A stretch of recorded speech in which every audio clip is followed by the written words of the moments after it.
हाँ तो बच्चों, कृष्णा स्टडी पॉइंट में आपका स्वागत है। आप सभी का हार्दिक वंदन एवं अभिनंदन है। नया चैनल जो है बना है और इसमें हम सभी बच्चों के शिक्षण संबंधित भविष्य निर्माण हेतु यह बनाया गया है। आज हम आप सभी को ऑनलाइन के माध्यम से विज्ञान कक्षा 10 तीसरा चैप्टर पढ़ाने के लिए तत्पर हैं और तीसरा चैप्टर का नाम है धातु एवं अधातु। धातु एवं अधातु। और यह जो है यह चैप्टर बहुत कम सिलेबस में है। इस बार के कोविड-19 के आधार पर यह कम जो है दिया गया है, तो थोड़ा सा ही जितना पढ़ना है, जितना सिलेबस में है वो उतना ही उसमें आएगा, तो उतना ही पढ़ाया जाएगा इसमें कि धातु एवं अधातु। तो धातु एवं अधातु में जो है भौतिक गुणधर्म देखेंगे। भौतिक गुणधर्म, तत्वों के भौतिक गुणों के आधार पर धातु एवं अधातु को अलग अलग किया जा सकता है। अगर हम धातु और अधातु को अलग करेंगे तो किसके आधार पर अलग करेंगे? तत्वों के भौतिक गुणों के आधार पर। उसको देख करके, जांच परख करके तब उसको हम अलग करेंगे। तो देखिए आप जो है धातु के विषय में, तो धातु जो है धातुओं में चमक होती है। धातुओं में चमक होती है। सामान्यतः धातुएं कठोर होती हैं। धातुओं में आघात वर्ध्यता होती है। और चौथा पॉइंट है धातु में तन्यता होती है। और पांचवा पॉइंट है ऊष्मा तथा विद्युत की यह जो है सुचालक होती हैं। और धातुओं में सोनोरस होती है, सोनोरस। और सातवां नंबर है आपका धातुओं में गलनांक। तो आइए देखिए धातु में, धातु जो है धात्विक चमक होती है। कैसे? जब हम किसी धातु को लेते हैं तो उस धातु में देखेंगे कि जो भी हमारी जो धातुएं होंगी उसमें चमक होगी। जैसे हीरा है और कॉपर है। उसके बाद और कुछ ऐसी हमारी जो धातुएं हैं, एल्युमिनियम है। जैसे कॉपर है वो आपका जो है लाल रंग का होता है। स्लेटी रंग की जो है आपका आयरन होता है।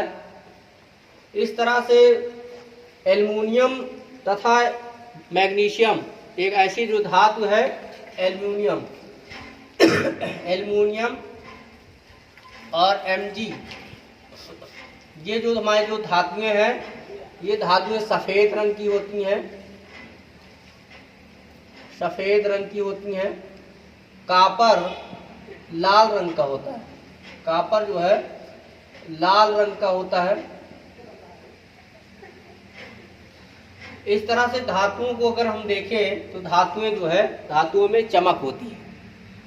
और अगर धातुओं में यदि जंग लग जाती है तो जंग लगने से धातुओं की जो चमक होती है वो खत्म हो जाती है।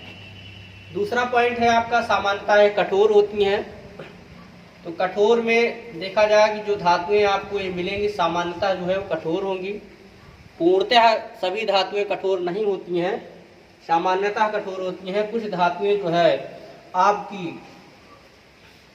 जो होती हैं वो कठोर नहीं होती हैं। जैसे लिथियम है आपका, Li है, लिथियम और सोडियम,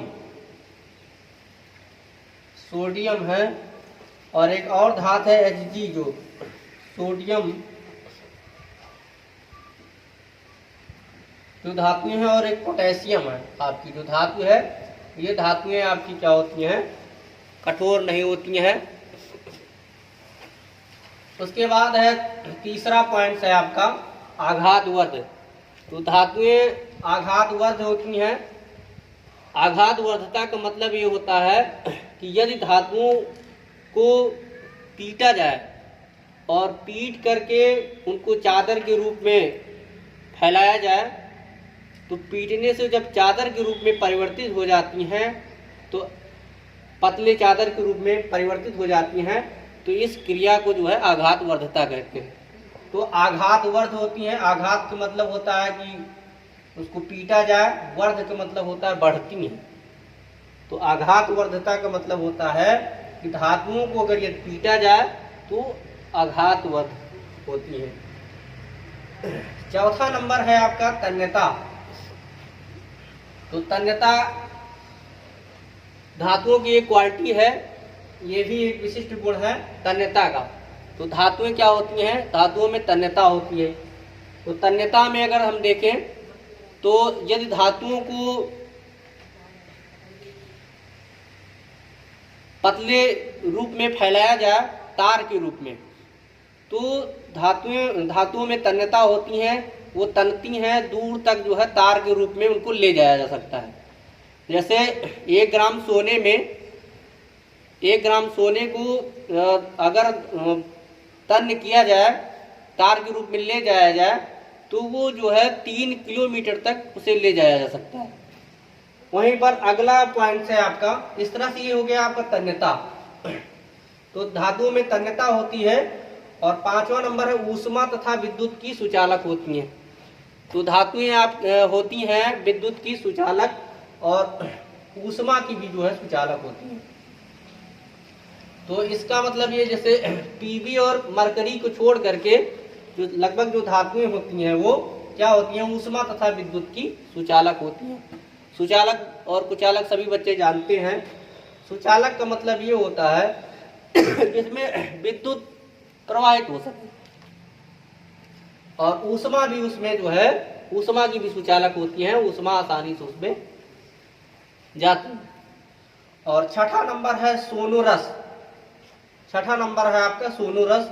और सोनोरस का मतलब होता है ध्वनि। सोनोरस का मतलब क्या होता है? ये क्या करती है? ध्वनि उत्पन्न करती है। जैसे अगर स्कूल में जो घंटी बजती है, तो धातु की घंटी बनाई जाती है, चाहे लोहे की हो या तांबे की हो, तो उस पे जब हम ठोकर मारते हैं तो उसकी वजह से उसमें ध्वनि उत्पन्न होती है। तो इससे ये पता चलता है कि उसमें सोनोरस होता है। सोनोरस का मतलब ध्वनि। तो ये होगा आपका सोनोरस, छठा नंबर है। और 7वां नंबर है गलनांक। तो अगर हम ध्यान दें कि जो धातु है, हम धातु के विषय में पढ़ रहे हैं, धातु के विषय में आखिरी पॉइंट इसमें आ रहा है गलनांक है। और गलनांक जो है धातुओं का उच्च होता है। धातुओं को अगर हम, सबका एक मेल्टिंग पॉइंट होता है, उस निर्धारित मेल्टिंग पॉइंट पर वो धातुएं गलती हैं। तो जो इनका गलनांक होता है, सबका अलग अलग गलनांक होता है, लेकिन धातुओं का जो गलनांक होता है वो अधिकतर उच्च ही होता है, तो उच्च गलनांक होता है। तो ये हो गया आपका धातु। हम धातु के विषय में जान चुके हैं कि हमारे धातु कैसे होते हैं और धातु के भौतिक गुणों के बारे में हम जान चुके हैं। अगले वीडियो में हम आपको अधातु के भौतिक गुणों के बारे में बताएंगे। धन्यवाद।